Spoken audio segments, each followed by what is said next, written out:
So let's take a look at what Jen Psaki said yesterday about the president addressing this crisis of the supply chain bill. She said, hey, y'all have only been talking about this for a little while, but we've been working on this for a long time. Listen to this.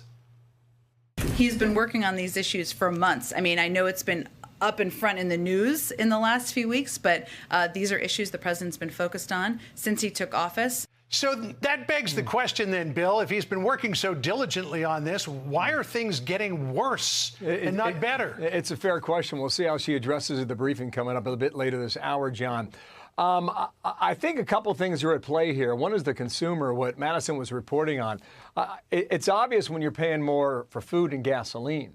I mean, it's obvious when your money goes a lot less further than it did before. If you got a raise in your job, well, that raise is now being eaten up by inflation every day. I think the second factor is what happens to the Biden agenda on this, John. You're living in Washington. You know that these two giant bills were put on the shelf. And I think anytime that happens, you really start to invite a danger from the outside. And the danger now is that the media has turned its attention to another issue, and that is the supply lines and ultimately the issue of inflation. So now you're asking Congress to pass these massive spending bills that total trillions and trillions of dollars. When the media turns its attention to issues like we just watched here now with gasoline, you start to ask yourself, well, do you want to go forward with these massive bills?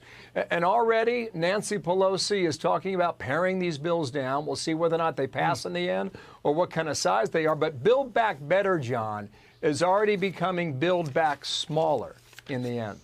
You know, it was really remarkable listening to the things that Jen Psaki had to say on this from the White House yesterday. Brett Baer was sitting here with us when we were listening to this live. And for one, to say the president's been working on this for months, well, what does that say about where things are today? Because it seems like it's only gotten worse, right, Bill? But then she also talked about, on these supply chain issues, the president working around the clock with these task forces. It seems like there's a task force for just about everything. Here was more from Psaki yesterday, Bill. The president has, the supply chain task force has been working around the clock for months and months now to address a range of different issues that we see in the supply chain. Well, maybe it would help to just get out of the way, right, Bill? No. I mean, let businesses operate, let them get people back to work. But a lot of these policies implemented by this White House is what is stopping folks from getting back to work. Well, you're in the business of news, and so are you, John, and so am I. I could not name the leader of this task force, and I don't even know who's on it. And I reached out to Peter Doocy a short time ago, and he said, yeah, they have talked about it many months ago, but it really flew under the radar. And they briefed about it a few times in the briefing room. But I would venture to bet 9 out of 10 people on the sidewalk would not be able to even know, if not higher, that there was a task force that was involved. A couple quick anecdotes for you. You're talking to William Lajeunesse out in California. We have a shortage of 60,000 truck drivers in America today. Think about that. You want to move this cargo? It's not even going to happen because you don't have the drivers to be able to do it. On America's Newsroom earlier today, we found an 18-year-old high school student from New Jersey who's now in school to be a long-haul trucker. I said, you got a job? He said, no, I have a career. But that's where we're reaching now as a country for this. Another thought here. If you were president, this is a headline you do not want. From Reuters yesterday. Quote, there will be things that people can't get at Christmas, White House warns. You don't want that kind of publicity. The third thing I say is, how well have we been trained now as consumers to go online and buy your Christmas gifts when you want? And that website says to receive by 12/23 or to receive by 12/24, you must order by X date. Well, all that stuff is up in the air right now as we approach the holiday season. The head of Goldman Sachs today said that inflation is now his biggest concern. A month ago, our Fox polling went out to find out how people feel about inflation. 82% of the people we surveyed said they were very concerned or extremely concerned. That was mid-September. Now we're in mid-October, and the focus on this issue has grown larger, and the acute need on this has grown even stronger now. You know, Bill, the Consumer Price Index was up 5.4% in September, which is troubling. And then when you take a look at those pictures that we just showed of shelves empty, looks like the bad old days of the Soviet Union. I mean, obviously, during this pandemic, we had some shortages earlier on, mostly paper products, toilet paper, paper towels. You couldn't get hand sanitizer anywhere. But now that's spread to so many different products. It's literally across the board. How is all of this going to play politically this November 2nd in some gubernatorial races, and then a year from November in the midterms? Yeah, well, we'll see whether or not they can solve this, and if so, when that happens. You know, John and Sandra, I talk a lot about images.